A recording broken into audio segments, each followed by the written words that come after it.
You started a YouTube channel because you wanted the world to know about your autism journey or that of your child's, but then you stopped. Now you're hardly posting anymore, your subscribers are obviously not growing, the views are stagnant, and you are feeling so down about it. What can we do about it? But first of all, why is that even happening?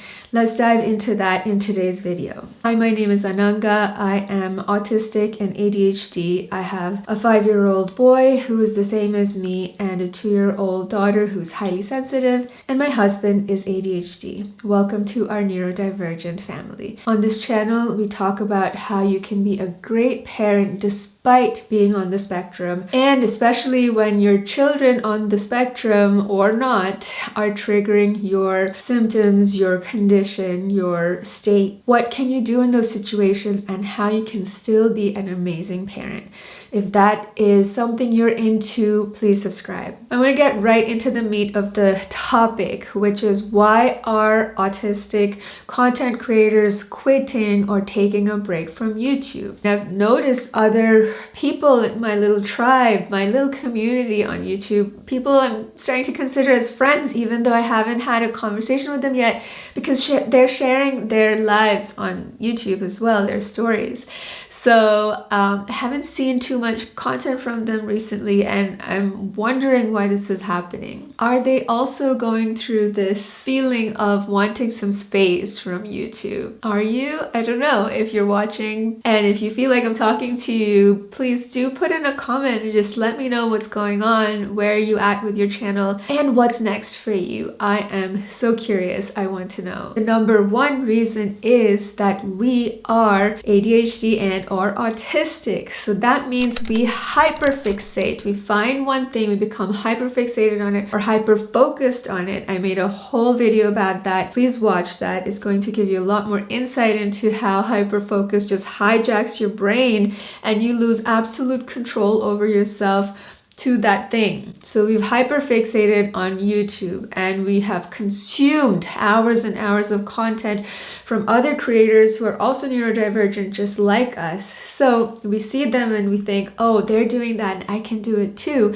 So we just dive into it. And this has been our hyperfixation, our hyperfocus for a couple of months now. But what happens with hyperfocus is that when that rush of interest, that rush of activity, rush of adrenaline, the rush of love that we feel towards that topic eventually runs out. It is such a disproportionate amount of energy that we put into that thing that, of course, our system needs to recalibrate. It is completely natural for us to want to separate from that thing that we've hyperfixated on, just to recuperate our energy. So that's happening to many of us autistic or neurodivergent content creators on YouTube. I've recently gone through it too. I haven't posted so much on my channel. I haven't recorded. I haven't made time to edit. The second reason why some of us are disappearing from YouTube is because of rejection sensitivity. As people who are ADHD or autistic, we tend to be rejection sensitive, meaning we take every small rejection as an, oh my God, they don't love me anymore, or oh my God, I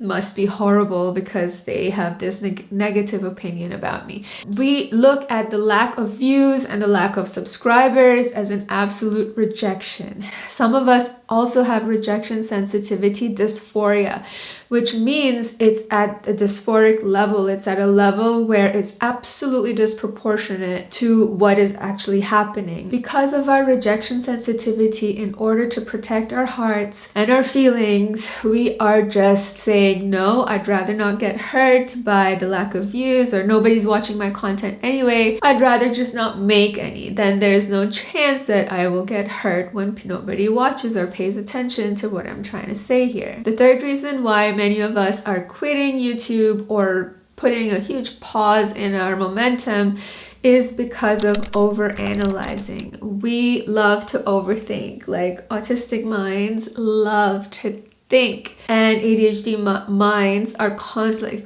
running at such a faster speed. Anyway, there are actual books about ADHD called Fast Minds. Check it out on Audible if you want. That's how I heard it. So I'll put the link to that below. Our minds are so fast and we love to think, and we are overthinking, we're overanalyzing. So we're endlessly thinking about what the title should be for our next video. Oh, what would be a good thumbnail for it? Are we going to be able to nail the perfect intro? Are we going to have good content to share?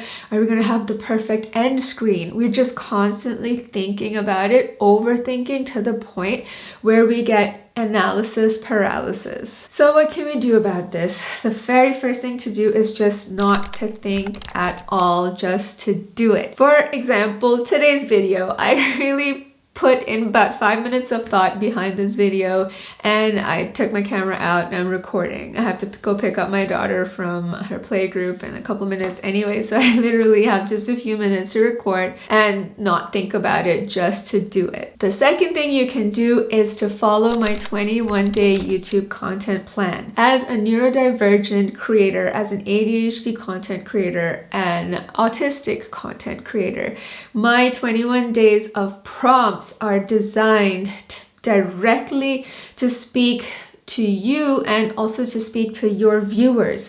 So I have put in prompts that are very, very relevant for somebody who's also on the autism journey, who's learning about their diagnosis or their children's diagnosis, figuring out how to process all those emotions, and then also taking the next step to advocating for their special needs as a family. So my 21 days of content, which I plan on myself completing, I have already started it. I mean, just very naturally, a lot of my videos on this channel fall into that 21-day plan. Their titles are different from the prompt, but once I decode that for you in probably the next video, you'll see how they're connected. So I highly recommend you do that. I mean, if you're stuck with your content, you don't know what to share next, that's the perfect place to start. If you want some of my advice on choosing right titles or making your thumbnails a little bit better, just send me a message and I'll recommend a couple of super simple things you can do that hopefully won't overwhelm you and you can quickly get over that block. Finally, if you're stuck, go back on YouTube for you. Do it for yourself. Most of you are probably hobby YouTubers, meaning you're not doing it as your only source of income. You're doing it as a creative outlet, as a hobby, to advocate and to share your journey. So this is really for you. There is no pressure of having 100,000 views or 100,000 subscribers or whatever. There really is no pressure. Do you go and rewatch your videos? And when you do you find that you're amazed by what you've been able to articulate and verbalize, and the ideas, like the connections that you've made in your mind, and able to share that? Also, are you amazed by the stories that you're sharing and thinking, oh my goodness, myself as a neurodivergent person, or me running this family, I have accomplished this difficult thing of being a parent on the spectrum. Look back at your own content and appreciate what you're sharing and let that inspire you. Do it for yourself and get rid of all that pressure of getting more views, getting more subs. They will come anyway if you just keep sharing your light, your inner message. Everything I shared above is what I've actually gone through in terms of what has been holding me back with my channel. Also, my plan on what I'm going to do about it. If you don't know yet what my 21 days of content plan for YouTube is yet, I recommend that you go watch this video right here about why you as a neurodivergent person need to be on YouTube.